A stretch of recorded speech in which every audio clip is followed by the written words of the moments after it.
Today we're going to be taking a look at arguably the two best guards in all of women's college basketball this year, Chennedy Carter and Sabrina Ionescu. This isn't a video for me to tell you who was a better player or whatnot. You can make that call yourself. But instead I wanted to break down their games and show you how similar they actually are when taking a deep dive into their skill set and style of play. I would have never compared these two at first glance, but they actually have a lot more in common than you would think.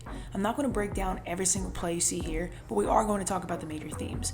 Their ability to use the ball screen effectively and create for themselves, their footwork on catch and shoot threes, and lastly, their ability to make their teammates better by setting them up and sharing the ball. So far you've seen clips of Chennedy shooting off a ball screen when a defender goes under, crossing over and rejecting a screen along with her infamous pull-up fadeaway jump shot. She plays with a swagger like I haven't seen before, and her confidence is displayed in her style of play as she is aggressive and always hunting her shot. Her ability to split defenders who are hedging on ball screens is second to none, and her handle allows her to maneuver in tight spaces and elevate quickly over defenders to get to her pull-up. You'll see in these next few clips her attacking the basket and how explosive she is, getting by defenders and finishing at the rim. Although I think the pull-up is her favorite and most efficient shot, she gets so low when coming off screens that it's tough for post defenders to step up and help. So a lot of times she just has a free driving lane to the rim. The scouting report should honestly be to just keep the ball out of her hands, make someone else score, because when she gets hot, she's really hard to stop. Sabrina Ionescu is probably the most popular player coming out of women's college basketball this season. She's a national star and her name is easily thrown around as one of the best college players ever, becoming the first player, male or female, in NCAA history with 2,000 career points, 1,000 rebounds, and 1,000 assists, puts her at the top of every WNBA team's draft board. The number one overall pick in this year's draft is a player that every young player should study as she does so many things well. Here you see her patience as she maneuvers around ball screens, playing with great poise. She never seems to go too fast, and her change of pace makes her so difficult to guard. It's definitely worth mentioning that she was also surrounded by great players like Ruthie Hebert and Satu Sabali, who were also drafted this year themselves, but Sabrina has still proven each and every year to make her team better.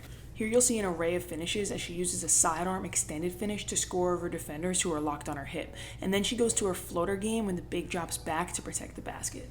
As an opposing coach, she's a nightmare to prepare for because she just scores in so many different ways.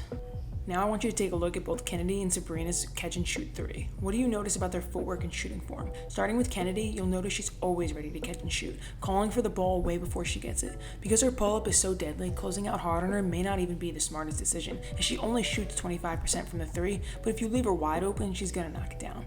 Most coaches would rather give up 2 than 3, but her one dribble jumper is pretty much automatic. Chennedy shot a solid 45% from the field this year, but now let's take a look at Sabrina.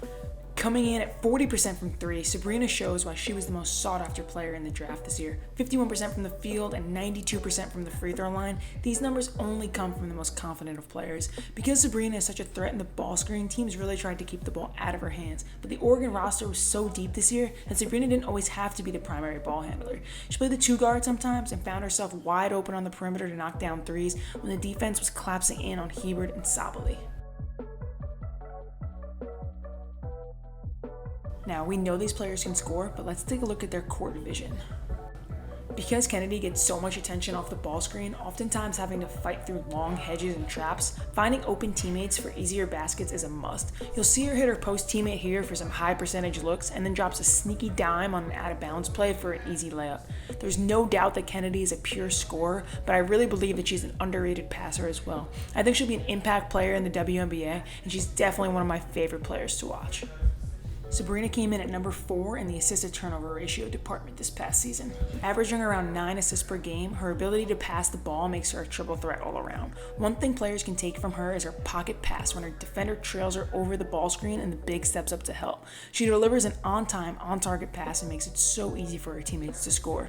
The fact that she can pass just as well with her left hand is another special attribute that differentiates her from a lot of other college point guards.